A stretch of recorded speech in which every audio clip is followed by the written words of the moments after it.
When James Gunn and Peter Safran were announced to be taken over at DC Studios, I was eager to see what they would do. Where would they go? Would they continue the established DCEU that had already been established? Would the newly released Batman film be the first of this new universe, or would they start over and reboot? In January of 2023, James Gunn announced the first chapter of this new DC universe titled Gods and Monsters. He revealed many projects that span from live-action series to animation and films. The one project that stood out was Superman. Back in late 2022, after the release of Black Adam and the post-credits scene having Henry Cavill's Superman, it was announced by Cavill himself that he would be returning as Superman in future projects. This announcement had fans everywhere excited and thrilled to finally have him back in the suit. This was until James Gunn's announcement of a new Superman film that would be a total reboot of the iconic character. This did not sit well with fans.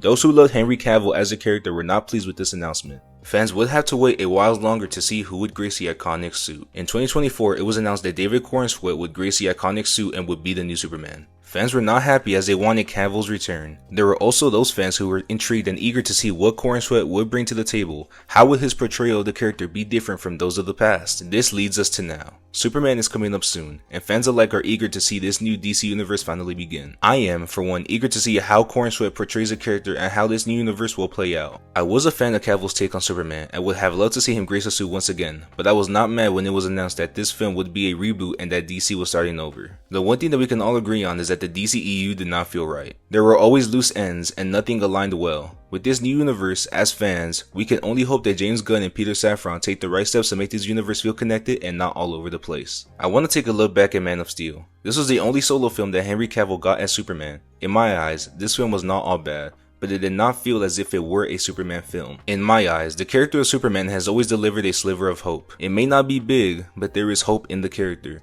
The tone of Man of Steel was dark throughout the film, and never did I feel a sense of optimism while watching this. I want to point out the ending of this film. When General Zod is about to kill a family, Superman snaps his neck and kills him. This is unusual for anyone who is familiar with the character, because generally, Superman does not kill. Superman usually finds other ways to defeat his opponents that don't include death. Now, he didn't have a choice here, and you can see that. This scene caused much controversy throughout the media as to whether or not this should have been the road they went down. Now, don't get me wrong, I did enjoy the dark take on the character, but this was never going to be sustainable in the long run. In the media, people know Superman as an optimistic character with the symbol of hope. Now, the tone of the story can be dark when it should be, but the character as a whole should not be dark. This is where I believe the DCEU got Superman wrong. Let's take a look back at Batman vs Superman. Looking back on this film, I did enjoy some aspects of it. The fight scenes were enjoyable to watch, and overall, this film was not as bad as some make it seem. Don't get me wrong, the decision to include Doomsday was questionable, and the decision to kill Superman was not a good one. This film was one that fans had been asking for, and I don't blame them for releasing this.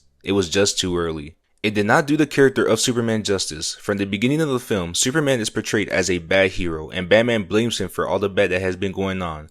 The premise of this film was that Superman establishes himself and takes down Superman because that is what he thought was right. They could have done a better job with Superman's story in this film. Why kill him off if you are going to bring him back a year later? Let's also not forget about how everything was leading to Superman hating the Justice League and wanting to kill them. This is another key reason why the DCEU failed Superman. With this new era of DC upon us, let's dive into what this new iteration of Superman must do right to set the ground for this universe to succeed. To start, they cannot make this film as dark as its previous iteration. By the looks and tone of the trailers, this does seem to be the case. This film is looking to have that sense of optimism and hope that Superman brings. As I said before, Superman's story will have dark aspects to it, but the tone of the character cannot be this. This is what this new iteration must do and capture to be successful and last in the eyes of fans. The decision not to make this an origin story and to have Superman established as well as other heroes in this universe was a great decision. We all know the origin story of Superman, and that does not need to be told again. They may reference his origin or give a quick rundown of his beginning at the beginning of the film. James Gunn has stated that the film will open up with a Star Wars-esque recap in the beginning to tell the audiences about this established universe. This is a neat touch, especially because we, as the audience, are essentially being thrown into this universe where stories may have already happened that we will or will not see. This iteration and what James Gunn is planning to do with the character is what we need. I am repeating myself, but we need that sense of optimism and hope with Superman. The past iterations of Superman that we have had, from Christopher Reeves to Brandon Routh to Henry Cavill, from the television iterations, Tom Welling in Smallville, to Dean Cain, to Tyler Hoechlin, and now David Corenswet. Each version of the character has been unique and special in its own ways. Each version has paved its own path and left its mark on the character.